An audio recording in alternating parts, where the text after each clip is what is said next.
Assalamualaikum warahmatullahi wabarakatuh. Pada kesempatan ini saya akan membahas resume mengenai analisis isu kontemporer. Tapi sebelum itu, izinkan saya memperkenalkan diri. Nama saya Nur Hadi Akib, analis barang milik negara di Sekretariat Daerah Kabupaten Pangkep, peserta Latsar CPNS Pemerintah Kabupaten Pangkep tahun 2022, Angkatan ketiga, Kelompok 3, nomor NDH 2. Oke, langsung saja kita ke materi mengenai analisis isu kontemporer. Analisis isu kontemporer bertujuan untuk memahami konsepsi perubahan dan perubahan lingkungan strategis melalui isu-isu strategis kontemporer sebagai wawasan strategis PNS dengan menyadari pentingnya modal insani dengan menunjukkan kemampuan berpikir kritis dalam menghadapi perubahan lingkungan yang strategis. Kontemporer yang dimaksud di sini adalah sesuatu hal yang modern, yang eksis dan terjadi dan masih berlangsung sampai sekarang, atau segala hal yang berkaitan dengan saat ini. Perubahan adalah sesuatu yang tidak bisa dihindari dan menjadi bagian dari perjalanan peradaban manusia. Perubahan itu mutlak dan kita akan jauh tertinggal jika tidak segera menyadari dan berperan serta dalam perubahan tersebut. Maka dari itu, mulai saat ini kita harus bergegas menentukan bentuk masa depan. Jika tidak, maka orang lain akan menentukan masa depan kita. Terdapat 6 modal insani dalam menghadapi perubahan lingkungan strategis.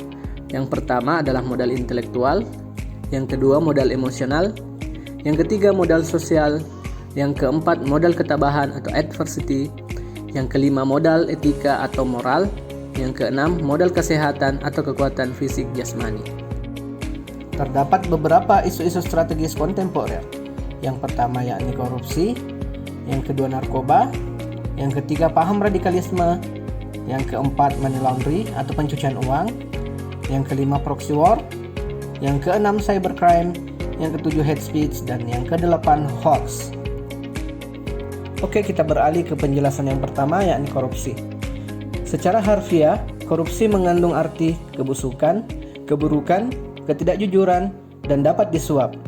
Menurut Kamus Besar Bahasa Indonesia, korupsi diartikan sebagai penyelewengan atau penyalahgunaan uang negara atau perusahaan untuk keuntungan pribadi atau orang lain. Faktor yang mendorong manusia untuk melakukan korupsi antara lain faktor individu dan faktor lingkungan. Kemudian yang kedua, narkoba. Narkoba atau nafsa digunakan dalam dunia obat-obatan atau untuk menyebutkan suatu hal yang bersifat adiktif, yaitu dapat mengakibatkan ketergantungan apabila disalahgunakan atau penggunaannya tidak sesuai dengan dosis yang dianjurkan dokter. Narkotika dan obat berbahaya serta nafsa istilah yang biasa digunakan oleh Kemenkes yang merupakan singkatan dari narkotika, psikotropika, dan zat adiktif. Kemudian kita beralih ke yang ketiga yakni terorisme dan radikalisme. Kata teroris dan terorisme berasal dari kata Latin terere yang kurang lebih berarti membuat gemetar atau menggetarkan. Terorisme secara kasar merupakan suatu istilah yang digunakan untuk penggunaan kekerasan terhadap penduduk sipil atau non-kombatan untuk mencapai tujuan politik dalam skala yang lebih kecil daripada perang. Sedangkan radikalisme merupakan suatu sikap yang menambahkan perubahan secara total dan bersifat revolusioner dengan menjungkir balikkan nilai-nilai yang ada secara drastis lewat. Kemudian selanjutnya money laundering. Money laundering dalam terjemahan bahasa Indonesia adalah aktivitas pencucian uang. Uang ataupun harta kekayaan yang diputihkan atau dicuci tersebut adalah uang atau harta kekayaan yang berasal dari hasil kejahatan, sehingga diharapkan setelah pemutihan atau pencucian tersebut, uang atau harta kekayaan tadi tidak terdeteksi lagi sebagai uang hasil kejahatan, melainkan telah menjadi uang atau harta kekayaan yang halal seperti uang-uang bersih ataupun aset-aset berupa harta kekayaan bersih lainnya. Kemudian proxy war. Proxy war adalah istilah yang merujuk pada konflik di antara dua negara, di mana negara tersebut tidak serta-merta terlibat langsung dalam peperangan, karena melibatkan proksi atau kaki tangan. Perang proksi merupakan bagian dari modus perang asimetrik, sehingga berbeda jenis dengan perang konvensional. Perang asimetrik bersifat irregular dan tidak dibatasi oleh besaran kekuatan tempur atau luasan daerah pertempuran. Perang proksi memanfaatkan perselisihan eksternal atau pihak ketiga untuk menyerang kepentingan atau kepemilikan teritorial lawannya.